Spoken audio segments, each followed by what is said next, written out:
મિત્રો સ્વાગત છે તમારું અમારી યુટ્યુબ ચેનલમાં। મિત્રો જીએસઆરટીસી એટલે કે ગુજરાત રાજ્ય માર્ગ વાહન વ્યવહાર નિગમ એટલે કે એસટી વિભાગમાં અલગ અલગ પોસ્ટ પર ભરતી બહાર પાડવામાં આવેલી છે। તો આ ભરતી વિશે આપણે તમામ માહિતી મેળવી લઈએ તે પહેલા વિડીયો ગમે તો લાઇક અને શેર કરી દેજો, ચેનલમાં નવા હોય તો ચેનલને સબસ્ક્રાઇબ કરી દેજો।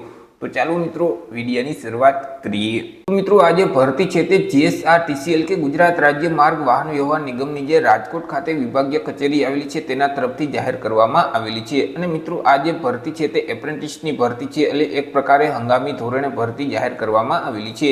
મિત્રો ગુજરાત રાજ્ય માર્ગ વાહન વ્યવહાર નિગમની જે વિભાગીય કચેરી આવેલી છે તેમાં જે અલગ અલગ ડેપામાં મિત્રો જે અહીં એપ્રેન્ટિસની જગ્યાઓ ખાલી છે તો તે જગ્યાઓ ભરવા માટે અહીં વિદ્યાર્થી પાસેથી અરજી ફોર્મ મંગાવવામાં આવેલા છે કે જેમાં મિત્રો રાજકોટ ખાતે જે વિભાગીય કચેરી છે તે સિવાય મિત્રો વિભાગીય યંત્રાલય છે, ટાયર પ્લાન્ટર રાજકોટ છે, ત્યાર પછી મિત્રો રાજકોટ, સુરેન્દ્રનગર, લીંબડી, મોરબી, ગોંડલ, ચોટીલા, વાંકાનેર, જસદણ, ધ્રાંગધ્રા આ તમામ જે ડેપો છે તો તેમાં મિત્રો જે એપ્રેન્ટિસની જગ્યાઓ ખાલી છે તે જગ્યાઓ ભરવા માટે અહીં વિદ્યાર્થી પાસેથી અરજી ફોર્મ મંગાવવામાં આવેલા છે।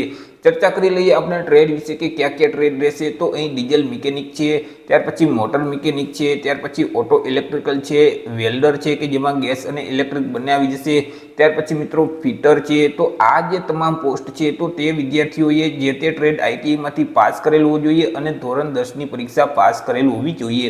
તે સિવાય મિત્રો કોપા એટલે કે કોમ્પ્યુટર ઓપરેટર કમ પ્રોગ્રામિંગ આસિસ્ટન્ટની પણ પોસ્ટ છે કે જેના માટે વિદ્યાર્થીએ આઈટીઆઈમાંથી કોપા ટ્રેડ પાસ કરેલું હોવું જોઈએ અને સાથે સાથે ધોરણ 12ની પરીક્ષા પાસ કરેલ હોવી જોઈએ। તેમજ મિત્રો અહીં જે ડિગ્રી મિકેનિકલ એન્જિનિયરિંગ છે કે જે વર્ષ 2020 પછી મેળવેલું હોય તો તેવા વિદ્યાર્થી પણ અહીં મિત્રો એપ્રેન્ટિસમાં જો અરજી ફોર્મ ભરવા માંગતા હોય તો તે ભરી શકશે।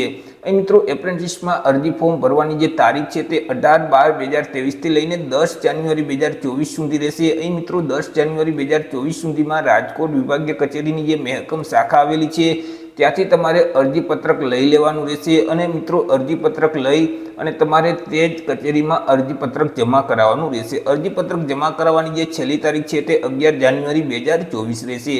11 જાન્યુઆરી 2024 સુધીમાં તમારે અરજી ફોર્મ ભરી અને ત્યાં તમારે જમા કરાવવાનું રહેશે। પરંતુ મિત્રો અહીં સૌથી પહેલાં તો તમારે જે એપ્રેન્ટિસનું પોર્ટલ છે તે પોર્ટલ ઉપર રજિસ્ટ્રેશન કરવાનું રહેશે। apprenticeshipindia.gov.in નામની જે વેબસાઇટ છે તે વેબસાઇટ ઉપર જઈ તમારે ઓનલાઈન રજિસ્ટ્રેશન કરવાનું રહેશે, તેની પ્રિન્ટ કાઢી લેવાની રહેશે અને મિત્રો તેની પ્રિન્ટની નકલ અરજી ફોર્મની સાથે જોડી તમારે આપવાની રહેશે। આવી રીતે મિત્રો જીએસઆરટીસીની જે રાજકોટ ખાતે વિભાગીય કચેરી આવેલી છે તેના તરફથી એપ્રેન્ટિસની પોસ્ટ પર ભરતી જાહેર કરવામાં આવેલી છે। તો આશા રાખું છું વિડીયો પસંદ પડ્યો હશે। વિડીયો પસંદ પડ્યો હોય તો લાઇક અને શેર કરી દેજો, ચેનલમાં નવા હોય તો ચેનલને સબસ્ક્રાઇબ કરી દેજો। ફરી મળીશું એક નવા ટોપિક સાથે એક નવા જ વિડીયોમાં। ત્યાં સુધી જય હિન્દ, વંદે માતરમ।